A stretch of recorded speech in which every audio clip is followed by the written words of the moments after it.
to a high standard production.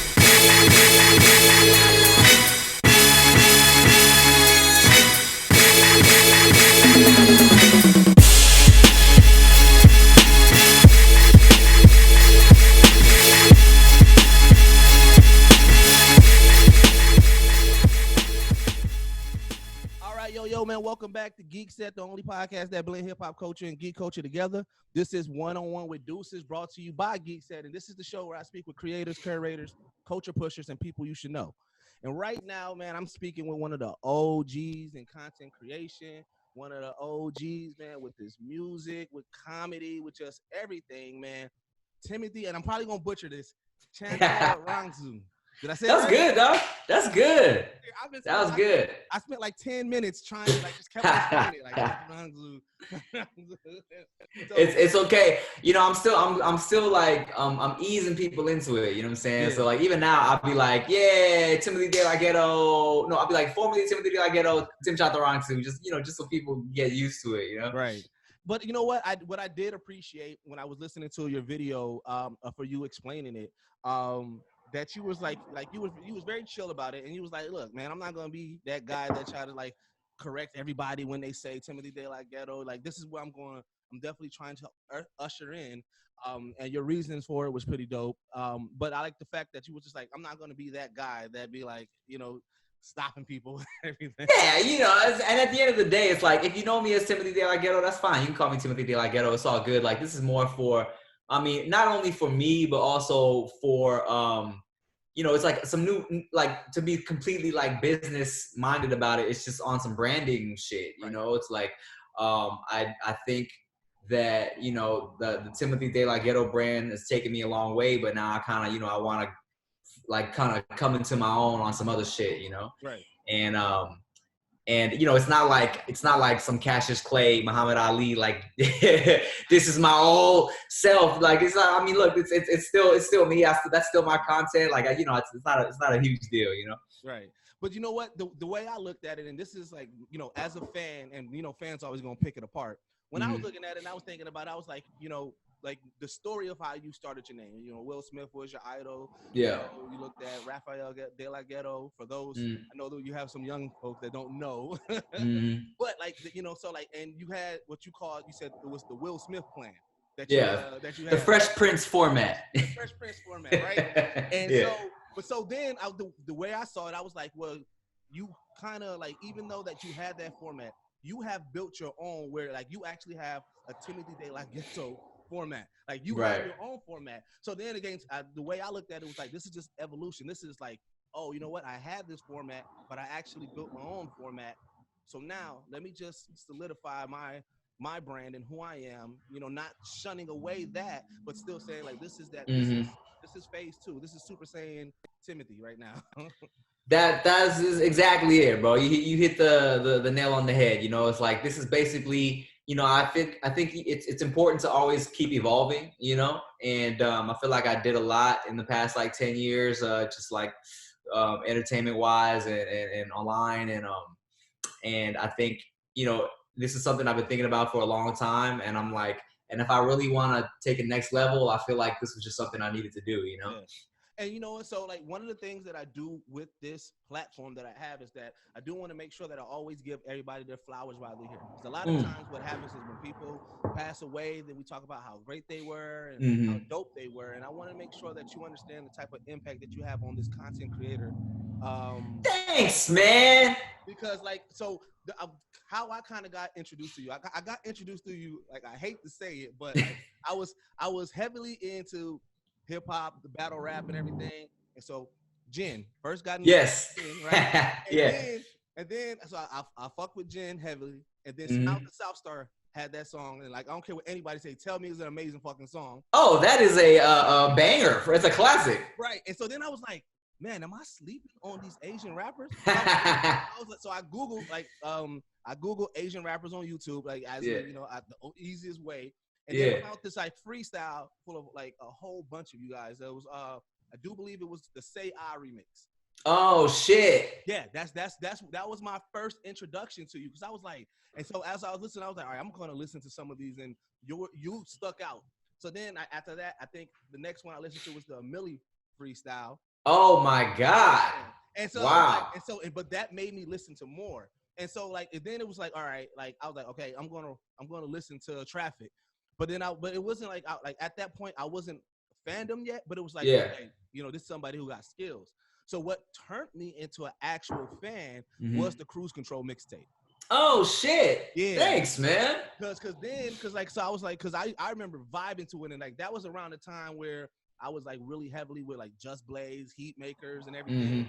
And you had that what's it called? What do I need to do? What do I want to do or something? What do I have to do? What do I have to do? I want to do. Yeah.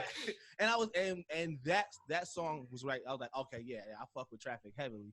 And, man, I appreciate that, bro. Thank you. But outside of that, one thing that for me, because I do music as well, that I saw, because then as I continue to be a fan of your work, then to see you jump into the content creator and start putting out content, because like I said, I got introduced to the music first, then the content. And I was like, man, as an artist, because like you said, you take your music serious, and I was like, I take my music serious. Yeah. But then you have personality, like, oh shit, he's funny as fuck, putting out dope content. He's unapologetically himself. And I was like, man, I would love to make that transition. So like now with me being in content creation, I find myself looking at the ways that you transition, and like I said, following that Tim format, like, oh, okay, you can do this. You can be both and still people can take your music serious and still take your content serious. And I was like, I thought that was dope. So, thank you, bro. What you put out like there. Thanks, man. I appreciate that you F with the music like that, because like you said, I mean that was originally why I was calling myself Traffic, because I didn't want people to think I was making comedy music, Right. and I kind of thought like I needed to separate, okay, Timothy De La Ghetto for the comedy, Traffic for the music, because I wanted people to know that, look, I take my writing seriously, I take the lyrics seriously, so and then I eventually dropped the Traffic because I was like, okay, like people kind of know who I am now, like they know that I am a funny person who raps, or I'm a rapper who happens to be funny. You know what I'm saying? It wasn't no confusion. I just didn't want people to thinking I was like on some like Lonely Island. I mean, I love the Lonely Island, but I didn't want them to thinking that's what I was doing. You know what I'm saying? So thank you, man. I appreciate that. Like, because and I'll put out some music now and people will be like, oh, all these social media cats want to start rapping now. I'm like, bruh, I've been rapping since day one.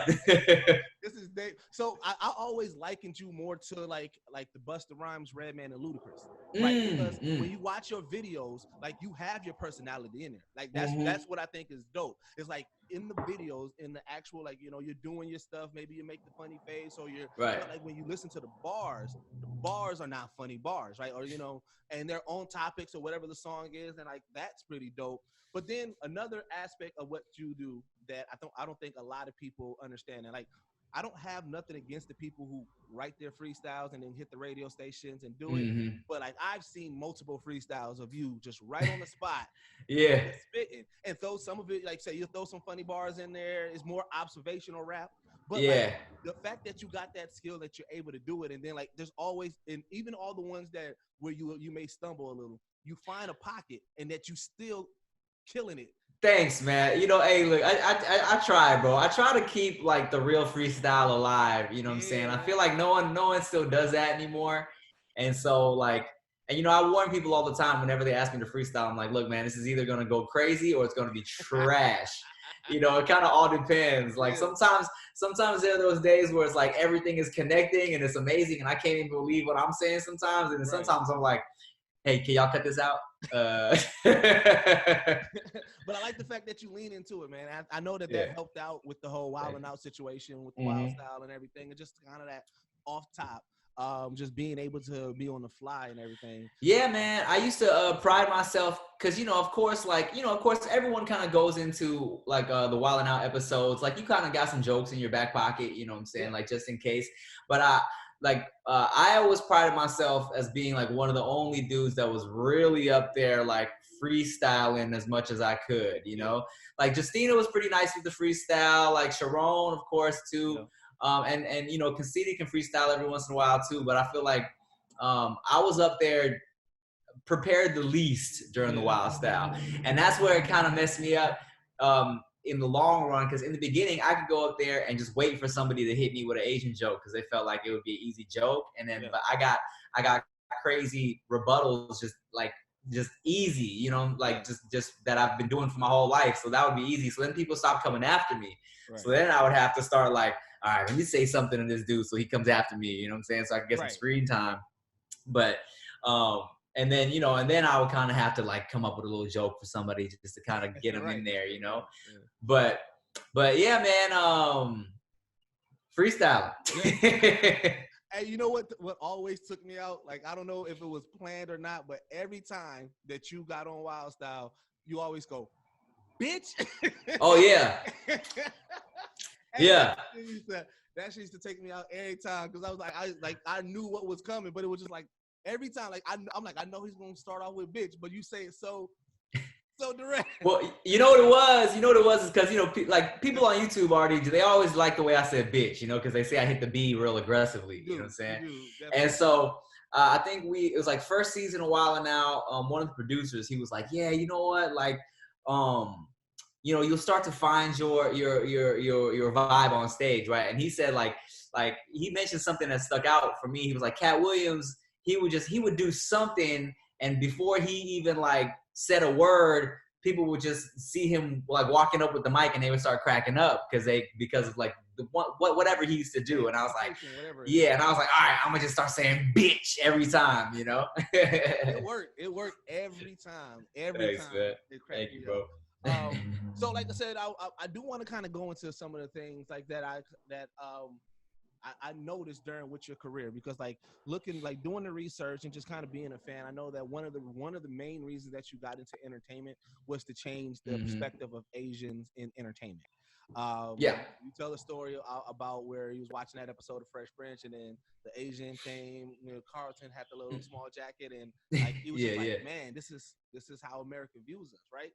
But like one of the so when I got introduced to you and I started, you know, looking into your content, like that perspective or that perception that America had of Asians, whether it's being the nerdy Asian or just the kung fu guy, like you definitely dispelled that at all. Because like as far as with confidence, as far as with just being who you are, being cool, being relatable, like it's just like it never seemed forced and everything. And you know, like do you still find yourself having to do that? Yeah, I mean, definitely. You know, like you said, you know, it was me seeing it on TV, and not only seeing it on TV, but also realizing that even like when I went to college, you know, I realized that people that didn't really grow up around any type of Asian dudes, you know, they already had a perception in their head of what like an Asian dude was, you know, like where I would be in classes and I remember a girl in my class being like, oh yeah, you know, Tim, he's so funny. He's this Asian dude in my class, but he's not like an Asian dude. You know what I'm saying? Because they had never met an Asian dude like me before. Right. But, you know, growing up, you know, I had all types of friends and you know, Asian, black, white, whatever. And we were all just cool. You know what I'm saying?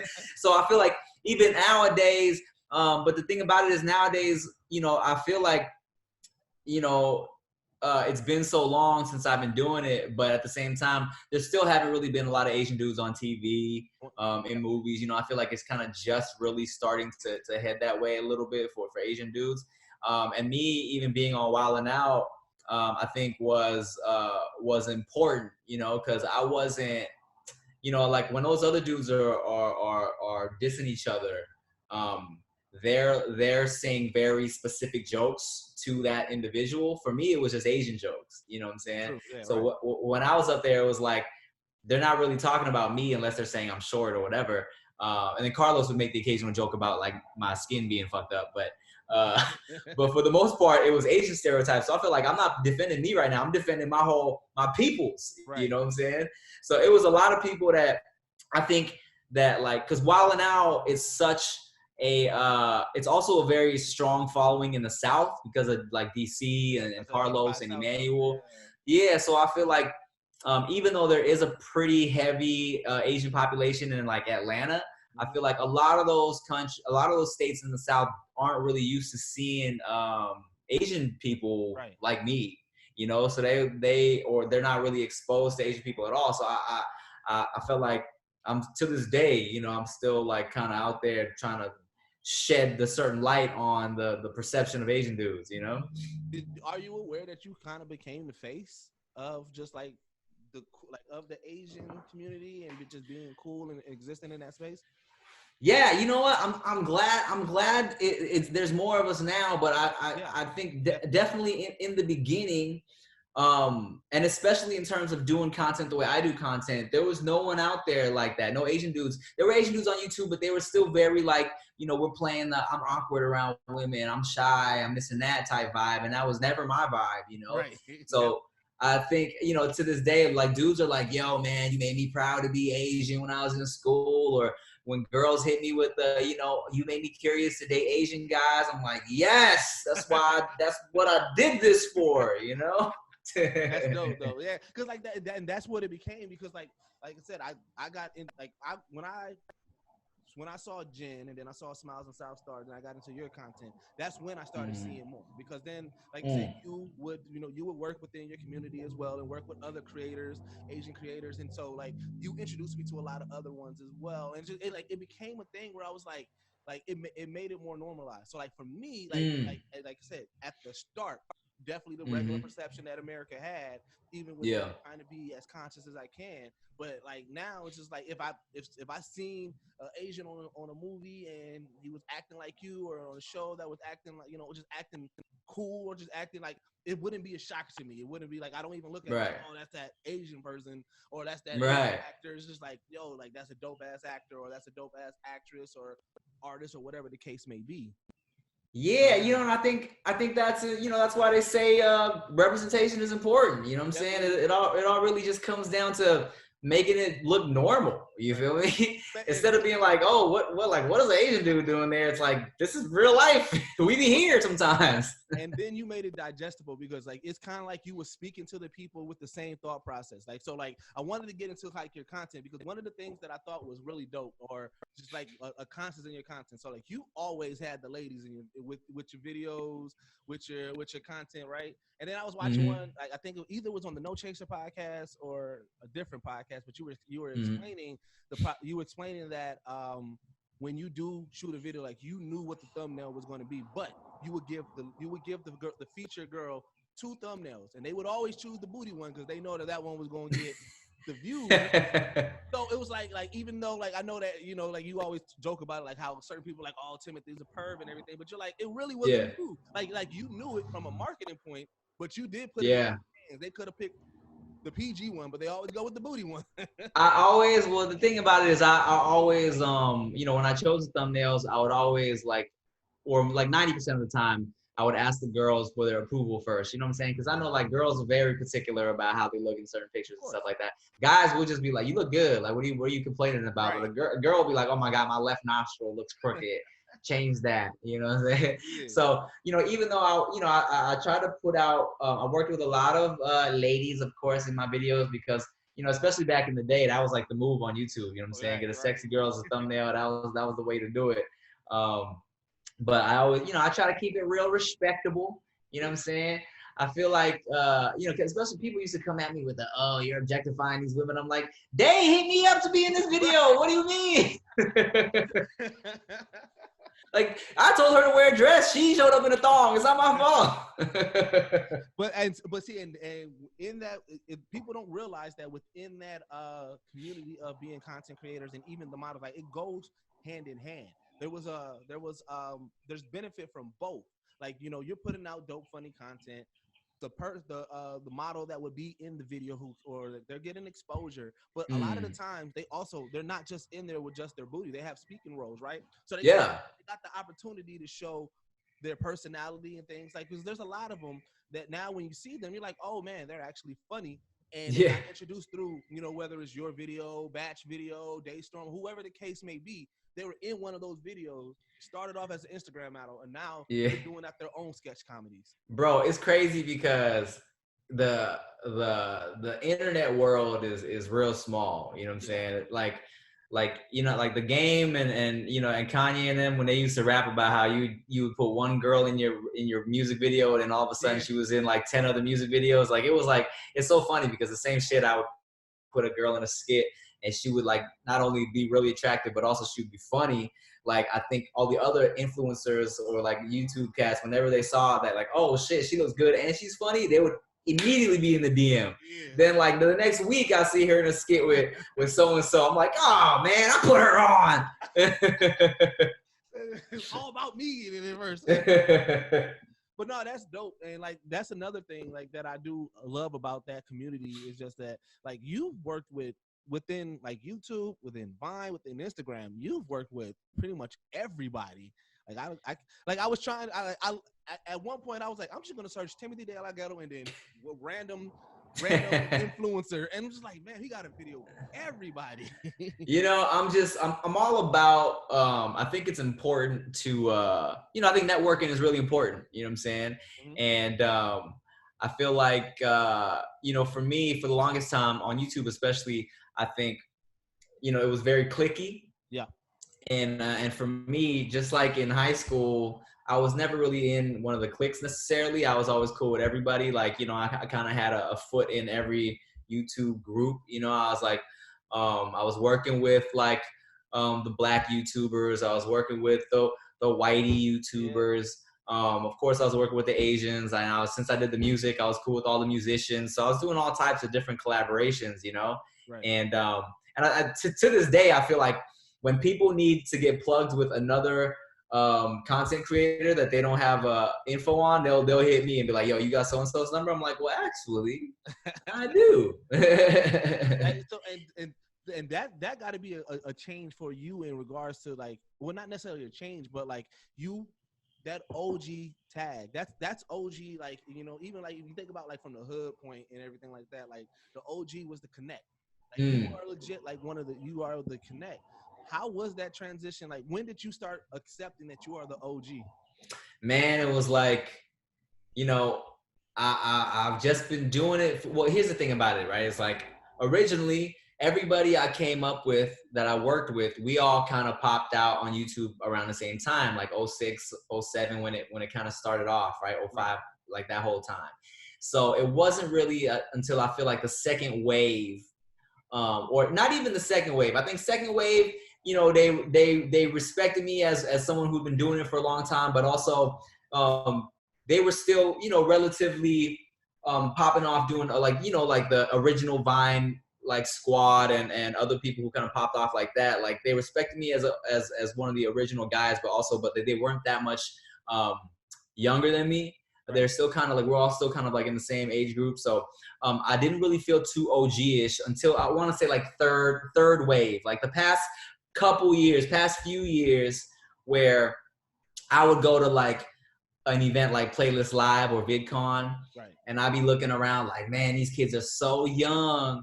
They don't even know who I am. But then they all hit me on they all like wait till like a little quiet moment. They be like, hey man, you're the reason why I started making videos, bro. You an OG in this, man. Been watching you since I was blah, blah, blah. And I'm like, oh shit, they F with me up here, you know? It's probably that stigma because you got to think like we come from like just in general, like age group and just where we're at. We come from that era where like that super coolness always had to be. So like now they probably like, oh man, I don't know how to approach Tim. Like, right. So that's why they do it on the low because they're like, I want to come up to him. And yeah. You know, they don't want to be groupies, and right. I get it. And it's cool because some of these kids that come up to me, you know what I'm saying? Like I don't be watching TikTok like that. Like specifically, there was a kid when I was at Playlist Live a few months ago. Asian dude, he came up to me and I had never seen his stuff on TikTok, but he was like, hey man, I'm a big fan, you know, like blah, blah, blah. And then, I followed him back and he has like millions of TikTok followers. I was like, oh shit, never heard of this kid in my life, but he's popping, you know, it's crazy. So it's a whole new generation. Right. But it's dope that you like said that you have that genuineness to you that like that even the fact, even with that, I bet you like that. It's fake. But I bet you that small moment to him was huge. Like, you know what I'm saying? Being able to talk to you and then you follow him back. Like, you know what I'm saying? It's small stuff like that people appreciate because, you know, there are some people that feel like because they're the OGs, they can't, like, they don't have the respect for the new people. Right. Communicate with the new people. Like, I've never seen that from you, from even just other intervals. Well, that's the thing, man. You know, it's like, I feel like it's easy to get bitter at the new kids.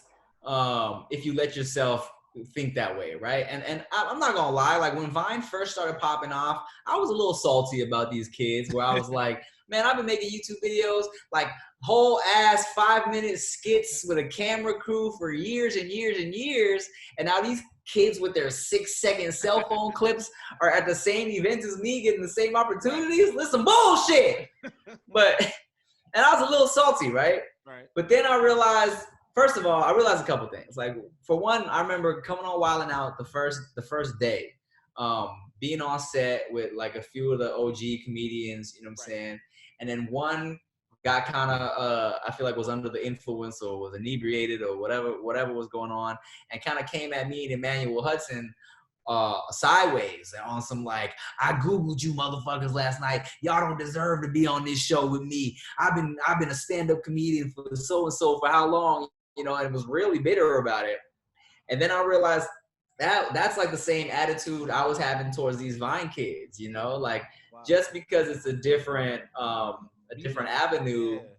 Yeah, different medium, different avenue. I can't disrespect these kids' hustle. You know, it's like if they found an audience doing that, and I found my audience doing this, and this old head found his audience doing stand up. It's like everybody. There's money out here for everybody. You know what I'm saying? So it's like, everybody can eat. So for me to be mad at another person for eating and find his way to get on, like that's just silly. You know.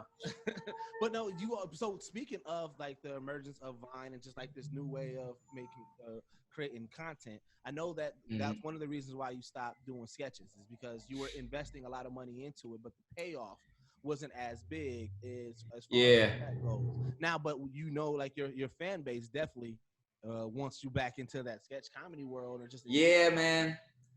Sketches are tough, bro. Sketches are tough. You know, I got really nice into my sketch pocket when I was on Maker Studios, because they were literally, you know, they were making enough. The deal with them was that I could literally write any sketch I wanted, and they would come up with a way to build a set, build costumes. You know what I'm saying? They would find me extras. It was real legit. Yeah. And that was, you know, back in the day on YouTube, you could literally just do some like little bootleg thing with your little camcorder and it'd just be real silly and cheap.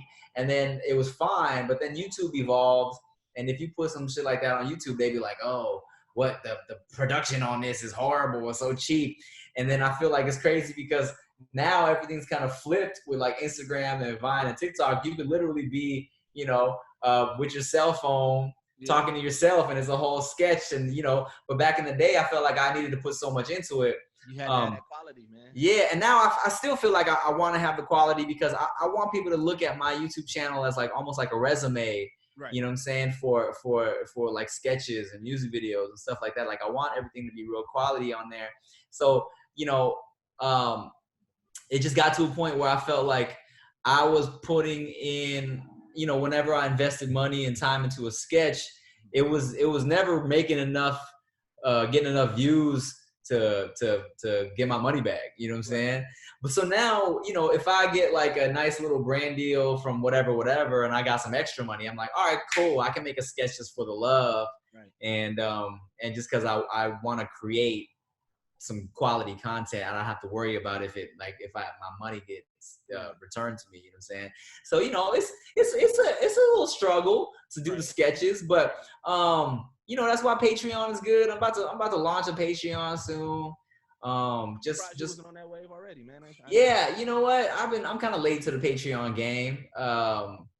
But soon. Once everything is back to normal in the world, and I feel like people are going back to work, then I'll start my Patreon. You know.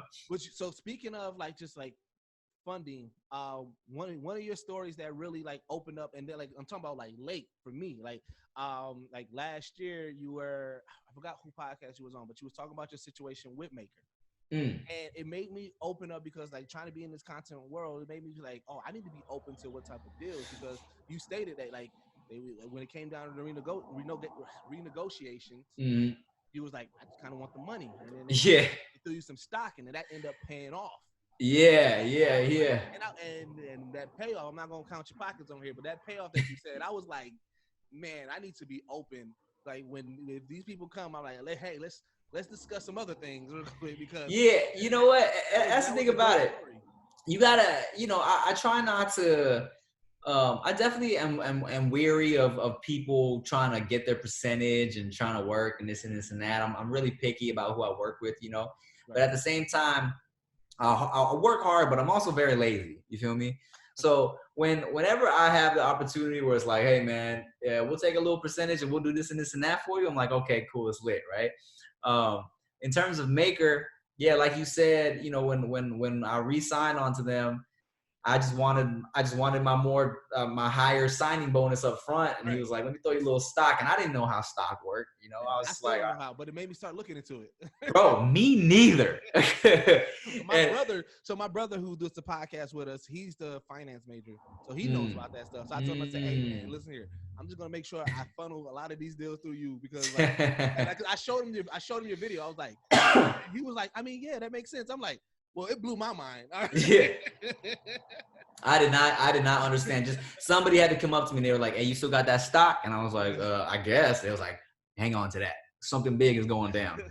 And then it went down, and yeah, you know, it definitely put me in a good place. Like I've paid off my family's house with that money, and dope, man. And yeah, it's crazy, but like taxes will take half of that like straight away. You know what I'm saying? It's crazy out here. You want to know what's funny?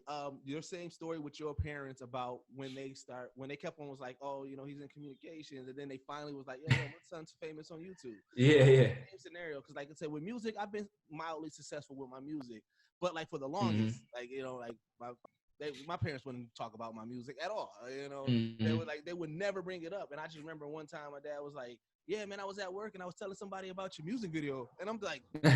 Like, wait, what?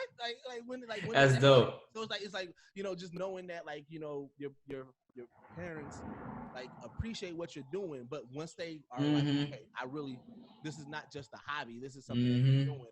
I had that same that same experience. I thought that was a dope story that you told in regards to that as well. And then yeah, man, you know, it's always nice to get that little validation from your parents. You know what I'm saying? When they stop looking at what you're doing as just some like you being goofy with your friends and being like, oh, this is real. This is something worth bragging to. My dad just sent me a text with a screenshot of the Homegirl music video because that's at like 4.5 million views right now, and he's like, I've been sending this to my friends. I'm like, hey, thanks, Dad. I feel like that's just that would be a weird text from like my dad was sending out my music. I don't know, but that's dope. I just imagine what his friends are thinking, like, oh man, especially the Homegirl video because they love it. They're all a bunch of pervs. Oh yeah, right. But you know what's also interesting, like, so you keep on saying that you're lazy, but from the outside looking in, you wouldn't be able to tell because you got so much content out there. You putting so much out there. Like, you know, like, so like kind of getting to like, you know, you got your No Chaser podcast, you got the Muk Bang, you got the Sendz Food. Yeah. And then you still do vlogging, right? Or every now. I'm still vlogging. Yeah, I'm still vlogging. You know, I'm vlogging more than ever right now while we're on quarantine. You know. And it's funny because like you have legit fans in each realm. Because like I saw that like even in the comments, you'll see people like, oh man, I'm glad Tim's vlogging again, because like there was a point that you wasn't vlogging as much. But right. Because you and like in your mindset, because you know you have that director mindset, because you were putting your content together, like you want to put it together like good quality content, but you forget that there's still some people that just want to see this. And yeah. You know what I mean, that's, you know, the thing about the vlogs, I love the vlogs, you know, because that's one of the things where I feel like I don't have to be as you know, it doesn't need to be fancy, you know what I'm saying? Like I can just be like, let me just talk to the camera, throw some little quick cuts in there. And the thing about the people that watch the vlogs is those are like the most invested, you know what I'm saying? Those are the ones that are like, yo, I want to know what Tim is up to in his personal life, you know? So it's like, those are the ones that are really, like they'll literally tune in just to watch me and Chia play a card game, you feel me? And like, that's the type of shit they like. It's funny because, like I said, as a fan, like I get invested into certain people. I got invested into your vlog, and then it slowed down. I was like, damn it! But then, but it slowed down. It slows down for a good reason. It's never a bad reason. It's like, oh, you know, I'm doing this show, or I'm doing this now, so I'm kind of getting a little bit more busy. You know, that's the same thing that happened when Batch used to vlog every day, and I was like, he stopped, and I was like, damn it! But I was like, I want to see you guys win, so I was like, I can't be too mad. Hey. But one thing that I did want to also coin you for, so because I watched the No Chaser podcast, I tried Clase Azul. Now obviously I can't purchase it all the time. Look, man, that is a good quality tequila, man. That's some quality tequila, right, man? Look, everybody's like, if they send me on Instagram, they're always tagging me, and they're like, had to buy this because of Tim, because of No Chaser podcast. And this girl hit me up recently. She was like, I turned 21 next week. What tequila should I buy? But I'm on a budget. I'm like, look, man, if you're turning 21 and it's your first bottle of tequila, fuck the budget. Buy the Clase Azul. And it's funny because, like, I wouldn't even think about hitting the bell, but I'm like, oh, I gotta hit the bell. You gotta hit the bell. Gotta hit the bell. Gotta hit the bell. I'm surprised, like, they haven't reached out to you guys. Like, I don't care what anybody says. I know people try to say, oh, 2 Chainz put it on, but I got put on by y'all. I didn't. Man, I think they know it. They just don't want to acknowledge yet that I've been really like putting them on a little bit, you know. But I mean, they've been around for a long time. Who knows, man? Right? Who knows? They make sense. Who knows? Now, so speaking of the No Chaser podcast, so it's with you, longtime friends Nikki Blades and Ricky Schultz. Shucks, not Schultz. Ricky Schultz. Yeah. One thing that I really do appreciate about that podcast is that the relationship that you guys have personally. Like, obviously, you and Ricky got the longer relationship because you guys got friends in high school, friends from high school, even though y'all was beefing at first. But like, I like the fact that like when you watch it, like you can see that camaraderie. Like, you guys have those inside jokes, but then even with Nikki, because like I said, like you guys have that deep-rooted history. What was the thought process in getting it, like putting that crew together? Like, because you obviously have a whole lot of people that you could have done in a podcast. Yeah, well, you know, I feel like in terms of having just conversations with people, like me and Rick, there's nobody I talk to more than Rick. You know, I've known him for the longest. Me and him just agree on 90% of everything, and he's a lot of people that like that don't watch Rick like that, they don't realize how just naturally like funny he is. Man, Rick is hilarious. So yeah, Rick is hilarious, and he's good at he's not somebody that you have to compete with in a conversation. You feel me? So I knew that if it was my show, Corona, Rick would be good at just, you know, like sharing his perspective, and I know we'd be able to bounce off each other, and he could throw in his little like hilarious one-liners. You know what I'm saying? I also knew that me and Rick, you know, we are very, you know, we talk about a lot of relationship things, and I needed a girl there to provide some female perspective. And I also needed her to be attractive, you know, for the visuals. I mean, because that helps. It's the Tim method. Yeah, exactly. And for me, you know, I needed somebody who was also kind of experienced with like speaking and speaking on the mic. And Nikki Blades happened to be doing radio up in the Bay, so I was like, yo, she'd be perfect. So you know, I hit her up, asked her if she was down, and then it all just kind of came together, you know. Did you expect it to amass as much as following as it did? You know, I wasn't sure if I was too late to the podcast game or not, because I had been debating doing it for a minute, and I was like, everybody's doing podcasts now. They're gonna think I'm like hopping on the bandwagon, which I was, but I was like, why not, you know? Right. And I'm definitely pleasantly surprised that people F with it as much as they do. You know, I wasn't sure how well it was gonna do. But, you know, that's kind of just something I had to do also with just like the evolving times of YouTube. You know, it became like the most lucrative option, really. You know, it's fun. Yeah. So all honesty, so like we've been doing our podcast probably like 3 years now, right? Mm-hmm. And as soon as I saw your podcast, I was like, so this is our podcast studio. I text the rest of my podcast people. I said, look, all right, you see their mics, you see their backdrop. I was like, we need to up our shit. I was like, because one, we don't do video. Like, this is our first attempt at doing video. I took advantage of the COVID situation. I was like, you know what? I'm just going to reach out to people, get them on Zoom, because I know a lot of people got some time. But I was like, but I told them, I said, hey, we need to figure out some way to get our production value up better, because I love this setup, like the multiple cameras and everything. Yeah. And, you know, and I was like, yeah. So like, it definitely, like I never looked at it as like you were just taking advantage of it. Like, to me, I was like, damn, like they just came in guns a-blazing. And I was like, but this is like a standard now I'm looking at. Well, you know, the thing about it is, well, first of all, you know, like I said, man, I'm hardworking, but if someone can do some other shit for me, I'm always down, you know? So that company specifically was like, hey, we're a podcast company. You can use all of our, you know, use our studio. We'll edit the shit for you, shoot the shit for you. And, you know, they take a little cut.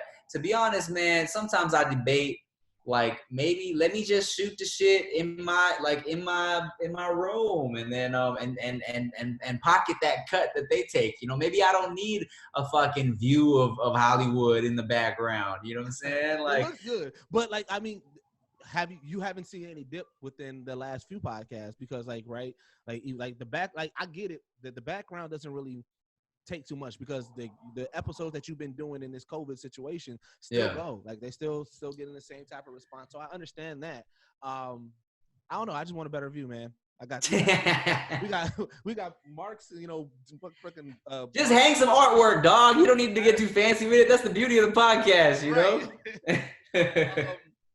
So another thing, like, so you are a big foodie, because you got, you know, Sendz Foods, you got Muk Bang, and well, like, I guess one thing I do the hot sauces. So I do want I need you to bottle up your mom's hot sauce that you always talk about. We're working on it, bro. I'm definitely gonna purchase because I'm like, I gotta try it out because I try all the hot sauces and everything.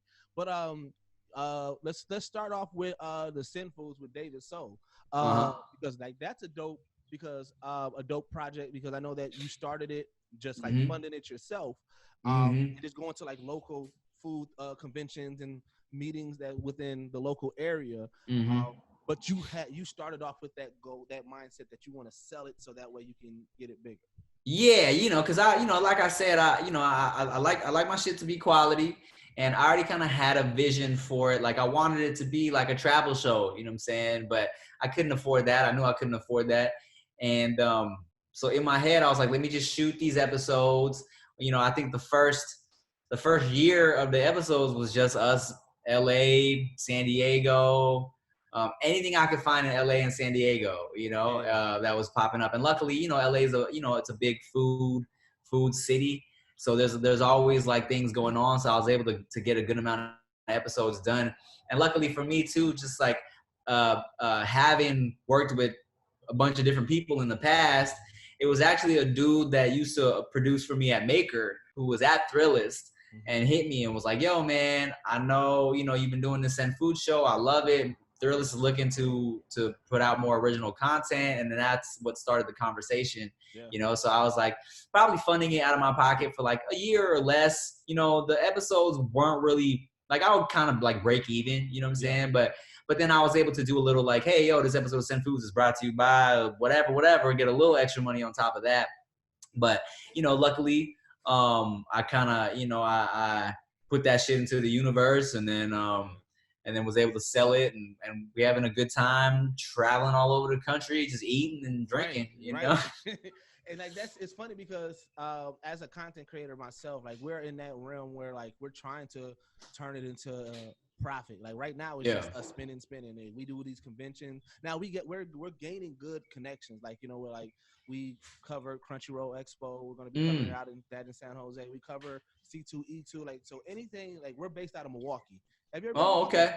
I've never been to Milwaukee. Wait, what's a big city? Like Milwaukee is in Wisconsin. I've never been to Wisconsin. No. Yeah, we got, like that's where like Madison, Green Bay, but so we're close to Chicago. Oshkosh. Yeah, yeah.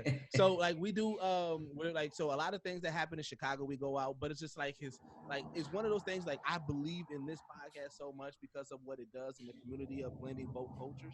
But it's like, man, it does get rough when you're funding everything because it's like shit. You know. Yeah. But I feel like you're in a good lane, bro, because the whole like.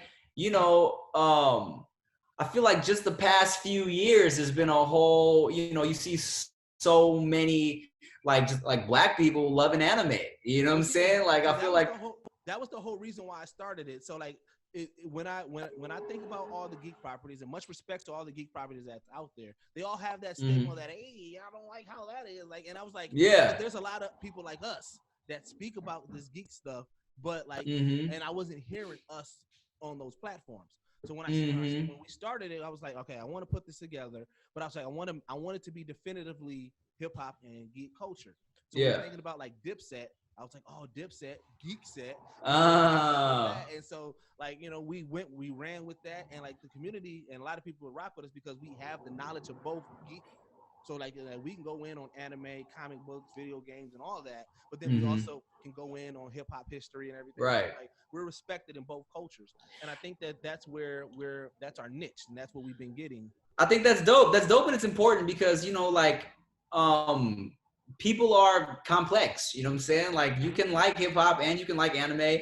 And I think that's dope that you guys are tapping into that market. Personally, okay, look, look, I've never watched anime like that. Yo, hey, so I figured it, and this is how I figured it, because like, so when I approached these interviews, I was like, all right, I want to make sure I do some research, and I was like, I want to talk to Tim about some anime because I wanted to see, all right. So I was searching your name and anime, and I noticed, I was like, man, you know, Tim, he has no problem responding to his fans. However, anytime somebody asks about anime, I don't never see a response. I felt like he was ducking the conversation. I have no knowledge of it, man. Aside from like a little Dragon Ball, that's pretty much it, bro. But you know what? Here's one thing. So I'm going to speak for the fandom of you, and I think that it would be a dope content for you and Chia. I think that if you did like a series where you react to watching anime, people will love it, because I've seen people ask you about that, like, you should watch that and do a reaction video. Yeah. And I think that. So one of the tropes, I mean, you probably know about the tropes of anime, but they always do a fan service episode or a fan service shot where it's like you watching it and then all of a sudden it's like it's a random titty or a random ass shot, and you're like, that had nothing to do with the story. But I feel like your reaction to that would be priceless. I mean, I watch hentai.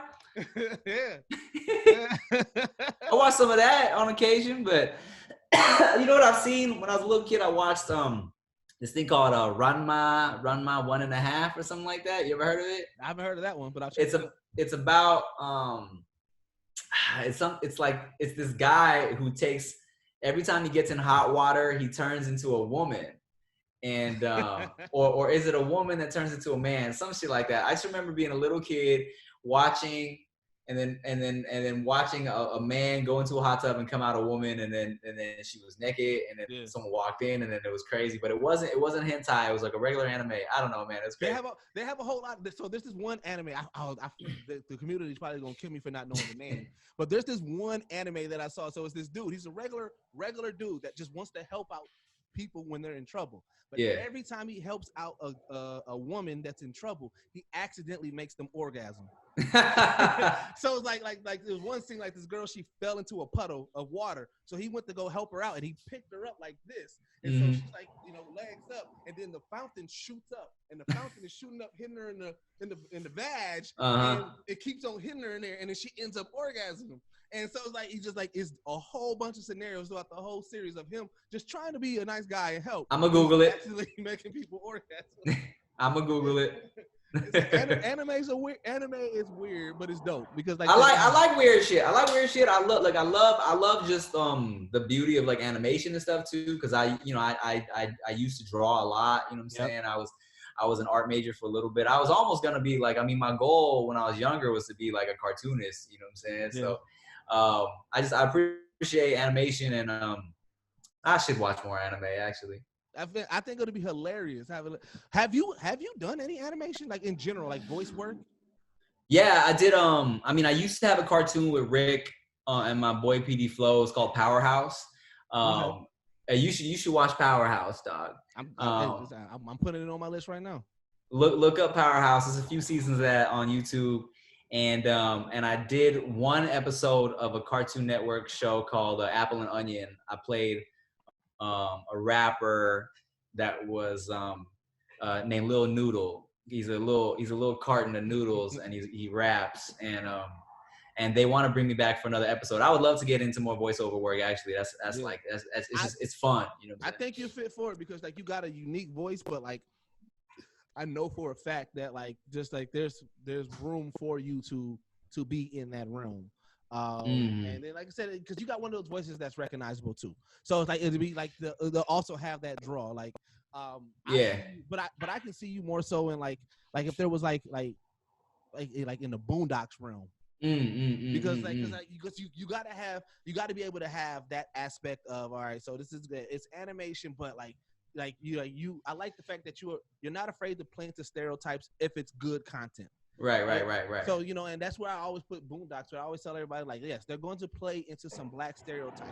But it was with a message, though. It was with a message, right? Yeah. So I feel like you would be able to be in that realm, like if there had an Asian character that was more hip hop and everything, like that there's that stereotype of hip hop Asians, you would play into it, but there would be a hidden message.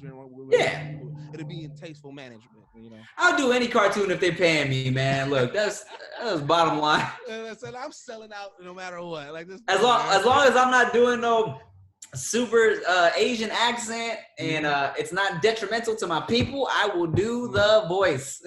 You know what? And that's too. I like how you stand up for your people, because like obviously you are, like, I don't know if you consider yourself a comedian, but I consider you a comedic person for sure. Mm-hmm. And like, so I like, even like your response that you had to Steve Harvey when he had that one situation, it was like, you did it in a respectful way. Like you didn't like you said, oh, you were a fan of Steve Harvey and his property. And like, yeah, that moment was like, like a moment that you didn't really necessarily like, but then I like how you see, I still like how you do like some comedy to it, like, but remember he did this, and then you showed the clip of his blunder at the Miss America. Yeah, that's right. So it's like, it was one of those things that I was like, I like your approach, because a lot of times, especially in this time where everybody is hypersensitive, it's always attack, cancel. And you approach it more with, well, I'm disappointed, not necessarily canceling them out, but like, let me tell you my point of view or my aspect on how I feel. Yeah, man, I disagree with canceling people. You know what I'm saying? I think people will make mistakes by nature. You know what I'm saying? You say things that maybe you weren't thinking about, or you weren't aware of how it's going to come out. And, people change within like a couple years, like I don't believe in judging someone for something they did 10 years ago or canceling them forever. Like, I think that's whack to think that people can't grow and develop and learn, you know what I'm saying? Yeah. So, especially like, with Steve Harvey, the thing of when that happened, I was like, I was disappointed. I felt like it just wasn't a good joke. Like, I feel like, it just wasn't funny. And that's the thing. A lot of comedians say that. It's like, look here, if when it comes down to like judging a comedian, it comes down to, is it good or not? Like, yes, something, because there's always going to be some offensive comedy aspect to it. But like, was it funny? Because if it's not funny and it's offensive, then it's like, all right, come on, like why? then you saying it just to be offensive, and that's when it's like, yeah, But you know what? That leads me to my next point, like, as far as not canceling people, because you have been on record talking about, like, everybody right now is canceling out Kanye, and you said Kanye had a big influence on you, and you're like, I don't necessarily cancel him out, but and so like so one thing that proved for me when I'm just like thinking about you're able to separate the creator from their personal life and what they put out there. Yeah, it seems like. Yeah, to an extent, like I said, man, in that episode of the podcast, like, I feel like I'm gonna always be a Kanye fan until he does. I don't know what it's gonna be that Kanye would have to do to make me not be a fan anymore, but like, I know he says some crazy things and does some crazy things, but I feel like that comes with being a genius. Like, you're a little imbalanced, you feel me? Like, you think differently, and that's gonna lead you to say some reckless shit sometimes. Right. And I mean, I know, like, yes, Kanye being a Trump supporter is disappointing, but let him drop a new album today, I'm gonna be hyped to go listen to it. Right, yeah, I hear you. Like, it's weird, because it's like Kanye was such an awakening for a lot of people. For the people that wasn't necessarily the gangster out here, like, you like, oh shit, look at Kanye, cool. For the person who went to college and dropped out of college, who's like, Kanye was your person. For the creator, he made good music. He put out culture moving music. For the artist, you're like, yo, like, I don't have to live this stigma. I can be myself, because Kanye. So like, he crossed off a couple of check marks for a lot of people. So then when he takes a complete 180, it's like, wait a minute, like, I know. It's like, it hurts. It hurts a little bit. I know. And so it's like, yeah, man. So wait, you wanted to be you went to college for being you was a communications major at first, right? Communications, and I switched to art. Yeah. Does any of that still come into play? Does that help you out at all? No. I mean, to be honest, man, I don't remember anything from college, and I was going for like 6 years, bro. Like part-time and shit for a while, for a couple years. I only remember 2 things from college. One thing was that the highest population of Japanese people outside of Japan is in Brazil. Oh, okay. I learned that real quick just in a geography class. All right. And I only remember that because I remember thinking, damn, what does a Japanese Brazilian girl look like, you know?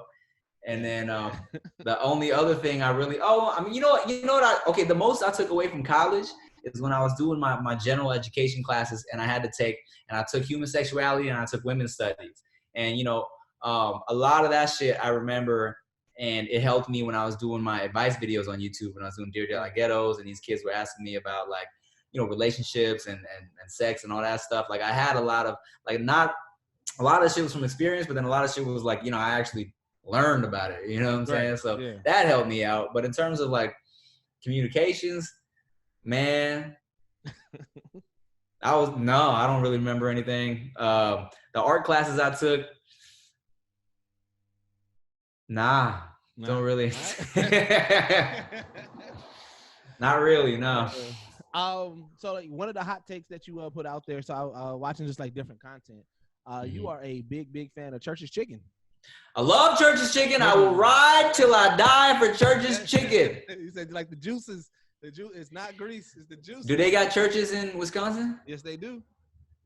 Look, man, I will always ride for Church's Chicken. People say it's too greasy. I say it's not grease. It's chicken juice. It is a ripe piece of chicken. And because I was watching that great debate, because you said that's the best chicken out of all chicken. Yeah, bro. You made some good points. I don't know. So we have the same points that you make for Church's Chicken. We have this spot up in the Midwest called JJ's Chicken. Okay. And we say the same thing because like their chicken leg is like, it looks like the chicken leg from like Flintstone. And then I don't know what they put on their fries. Like the joke here is that they sprinkle crackle on their fries because that's how good they are. And I'm down to try some. Now here's the thing. I wasn't saying it's the best chicken of all time. I was saying it was the best chain chicken. Correct. Right. Because there's definitely like some little in the pocket like chicken places that are like, next level shit. Yeah. But I will still ride for Church's Chicken, man. Next time you talk to Doughboy, let him know that he has the worst hot takes ever on that show. It's like I said, I'm fully invested in like everything that Kev on Stage does, and and All Def Digital and everything. But every time, like I love Doughboy, but every time he has a hot take, I'm like, what? You know what's the one hot take Doughboy had that I agreed with him on, and it almost turned into a separate argument, but I said, wait, we're not gonna talk about that this time. When I did Righteous and Ratchet, when I went on their podcast, Doughboy brought up that he feels like, in terms of bars, Nicki Minaj is better than Missy Elliott, and I agree with him on that. See, and I can't. I get it, but I think it all just, it's a whole ass different conversation. Well, it depends on what you look at. So here's where I can see his point of view and disagree. Yeah. Because if you come from like the mixtape era, the Cassidy, Fab, and those bars like that, Missy was not giving us those type of bars. Right. Nicki Minaj was, right? Yeah. So like those type of battle bars, I can understand if you're basing it off of that. Yeah. I can see that point of view of where Nicki would have those bars because she came from that culture. She came up on those Smack DVDs and stuff like that. So where you had to give those type of bars. Right. But yeah, I don't know. I can't.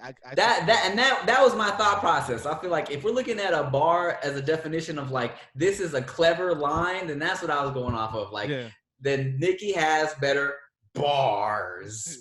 In terms of putting a song together, though, and artistry, then of course I'm gonna go with Missy Elliott. Right. But if we talking lyrically, I'm gonna go Nicki Minaj. All right. You know what's funny? Do you watch any of like the new Wildn Out episodes at all? Here and there. There's a new Asian cat on there. I feel bad I don't know his name. But he always get the jokes that he's the Timothy De La Ghetto replacement or the new Timothy De La Ghetto. Talking about Jin? No, is that Jin? That's Jin, bro. Oh shit! Because like I haven't I catch it all the time, but I catch it after they do their intro. So I didn't even notice that was fucking Jen. That's Jen, man. Well, they can't call him the new Timothy Delgado because y'all was like around the same time. Isn't that crazy? That's the thing about it is because I was talking to Jen about it, how like, you know, me and Jen, you know, when I was rapping in like just junior high, like the homie called me up and he was like, yo, it's a dude on 106 and Park right now. He's Asian, he raps, he looks like you. And I remember being like, they just saying we look alike because we Asian, right? And I turned on 106 and Park, I was like, holy shit, this motherfucker looks like me. And then for that, and around that time, people, you know, I was like, people were coming up to me thinking I was Jen when I would be at theme parks or whatever. Right. And I would play up to it if it was a girl. Like I remember specifically, I was walking around this theme park and these girls would follow me around. They were like, ain't you Jen from 106 and Park? I was like, yep. Holla front. That's what Jen used to say. And then they was like, if you Jen rap then, and I spit some of my own bars. And they was like, that was cute. You not Jen though. I was like, I know. But, you know, we talk about how it's funny that, you know, of course, watching Jen on 106 and Park, Freestyle Friday was like a big inspiration. And now, like, coming full circle, he hit me and was like, yo, Wildn Out hit me to come on. What do you think? And I was like, hey, bro, you know, honestly, I think it'll be a good look for you. But, like, it's a lot of these kids that will watch now and you didn't even know it will be like, yo, who's this Asian dude trying to take Timothy Delgado's place? You know what I'm saying? You think it's vice versa? He'd be at theme parks, they'd be like, hey, Timothy Delgado. He's like, yep, that's me. Yes. He's like, yep, that's me. Well, you know what's funny? So when Fabulous first came out, so before I had all the beard and everything, so in the city, I used to always rock throwback jerseys that had to match, you know what I'm saying? And I had like big fake ass earrings that I got from the middle of the mall. We all did, yeah. And I remember vividly, there was like this hip hop convention, and like I'm there, and you know what I'm saying, I got my throwback jersey on, my hat. Now I'm short. I'm probably the same size as you and Conceited. Like, you do not look like Fabulous at all. Young Fabulous though. That's what I'm saying. Young Fabulous. This dude, I'm talking about this dude broke his neck like, yo, Fab. I'm like, you know what I'm saying, what up? Wow. I'm like, how? I'm like, one, I'm super short. Yeah. I'm like super short. Fab's tall as shit. And I was like, he's not tall as shit. He's not. He seemed tall as shit. I'm like 5'4". Okay. He's probably like, I saw him once at an Urban Outfitters. He can't be more than like 5'7". What? Like 5'8". So from the outside looking in, I assume he was like at least 6 feet, 6'1". No, can't be. All right. Well, no. Actually, I'm gonna Google it right now. How tall is Fab? But that shit was hilarious because I was like, fam, and like it got to the point because I think people just associated with it because I always had the hat, the do-rag, throwback. Yeah. Like, it says he's 5'11", but I don't believe that. But even in the city, like people used to call me Young Fab. Like it was a thing. It was a thing, and I ran with it. I ran with it for the longest. Ran with it for the longest before I kind of like got my own. You know what I wanted to be, and then now it's just like, yeah, no, I don't even see it at all. I used Jen's name to try and get Kyla Pratt's number. You know that story? Yeah, no, I don't know that story. You know Kyla Pratt? Yeah, I know Kyla Pratt for sure. So she was at this mall out here in Torrance called Galleria, and I remember, and Jen was popping on 106 and Park, and he was like killing it around this time. And I went up to her and I was like, yo, that's Kyla. Like I said to the homies, that's Kyla Pratt. So I went up to her and I was like, hey, aren't you that girl from that show? And she was like, yeah. I was like, okay. I was like, well, I don't know if you recognize me, Jen, 106 and Park. You know, let me know if you need either like a rapper on one-on-one or whatever. Let me know if you need like a little cameo or something like that. She was like, okay. And then just went on about her business. I was like, all right, cool. I wonder if she remember that. Have you ever ran into her since then? No, never. Who knows? I feel like that's one of those things. Like, I wonder if she like she sees you now. Like, wait a minute, was that? One of these days, I'm gonna end up at some event with her, and I'm gonna be like, "Hey, you want to hear a funny story?" Yeah. But that's dope because, like I said, you always, and that's the one thing about you that has been one of the other things that's been consistent about you, your confidence. Confidence, no matter what you did in regards to it, like I said, with women, and you talk about it all the time. Like you never felt that. You never felt inferior. You never felt that. You change that stigma all the time, 100%. Thanks, man. You know, I just feel like, you know, and I talk about this in the videos and stuff. I feel like I just had a realization as a little kid that like life is just so short. Why waste time being worried about what other people think? You know, because I feel like it's gonna hold you back from not only like achieving what you want, but even like trying. You know what I'm saying? Like if you go into situations thinking like, damn, like they're gonna think I'm this, they're gonna think I'm that, like, and you're insecure without even putting it out there like that. You really you're holding yourself back from so many potential opportunities, you know? Yeah. So I'm like, let me just be like, fuck it, just go after it.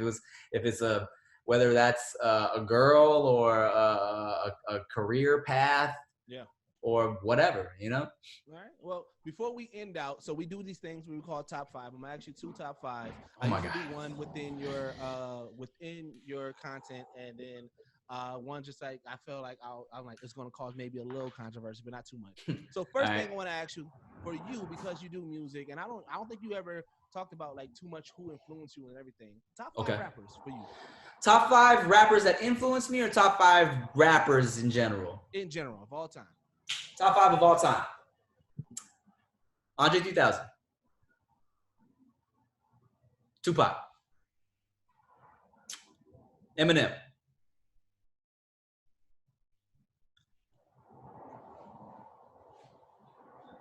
Kendrick Lamar. Okay. And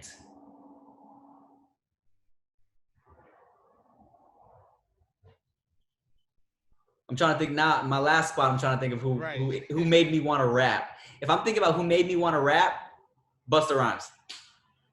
I can see that. I respect that list. A lot of dope lyricists on there, so I definitely respect that. So this is the one I think probably it ain't gonna cause like too much crazy controversy, but you're probably gonna be like, why you didn't choose me? Top 5 content creators that you would put currently. Yep, currently. Let's see. Like in my space. Yep. All right. Let's see. Top 5 content creators. I'm gonna go with someone who I feel like is just the future. Okay. Okay. I gotta say King Batch. Okay. Because King Batch is just dominating in everything he does. All right. And I feel like in terms of talent and future wave, King Vader. Okay. King Vader dope as shit. Like we talked to him at Crunchyroll Expo, man. He's cool as fuck. Yeah, he's dope. He's young. He's talented. Let's see. I know there's someone out there who just makes me laugh. Hold on. Who cracks me up? But you gonna make me go through my who I follow real quick. Hey man, go ahead. Creators,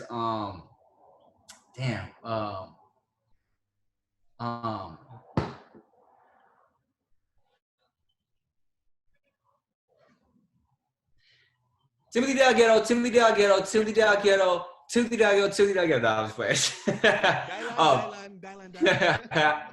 King Batch, King Vader. And you know what? Maybe I'm biased because I'm old, but also I feel like because he's been able to dominate on YouTube and Vine and Instagram, I'm gonna say Daystorm because he's OG with this shit, and also he's so good at just being good everywhere. I feel like I should name a girl because there are talented women in the space for sure. Who do I? Oh, you know what? Okay, she's also an OG. And she for someone who's been on YouTube as long as she has, her views are still crazy. Jenna Marbles. Okay. And that will also be my token white of my list. and let's see, I should name one of my own as well. Man, my list is so old because I'm old, but I'm gonna say Ryan Higa as well because I feel like for someone who's I feel like my list of top 5 social influencers made me old because it was all old people except for King Vader. It was all just YouTubers, but That's my list, bro. It's a whole bunch of people that was able to shine in each new platform. And I think that's dope, right? Yeah. So the last segment that we do is called recommendations. So I always try to give our listeners and our viewers something that they should get into, right? So what would you like to recommend to our viewers? Something that they should get into. It could be anime, music, video, music. It could be comic content, whatever, anything that you choose. Sure. There was a really weird show that was coming on Apple Plus that I feel like people weren't really watching, and I loved it. It was called Servant. Okay. It was directed by M. Night Shyamalan, and it's fucking weird. Like it all revolves around a dead baby, and all right. Every time I tweeted about it, no one was giving me any type of feedback on it. I was like, wow, no one's watching this shit. But it's called Servant. It's on Apple Plus, and it's a good show. All right. Well, shit. Our listeners love the recommendation, so like they'll definitely probably check it out and then hit you up about it. So you might get some views on there. I mean, obviously you don't have to do it, but like, all right, tell the people how to find you. You can find me on youtube.com/Timothy, Instagram, Tim Chantarangsu, and watch Sendz Foods and watch the No Chaser podcast. That's it. All right, man. Again, this is the only podcast that blend hip hop culture and geek culture together. I've been your boy Deuces. This has been the OG Timothy Chantarangsu. I was thinking I had it at the beginning. You'll get it. I'm going to get it. Again, man, I appreciate you so much, bro. Cool, man. Hey, I appreciate you, man. Thanks for having me. No problem. All right, Doc.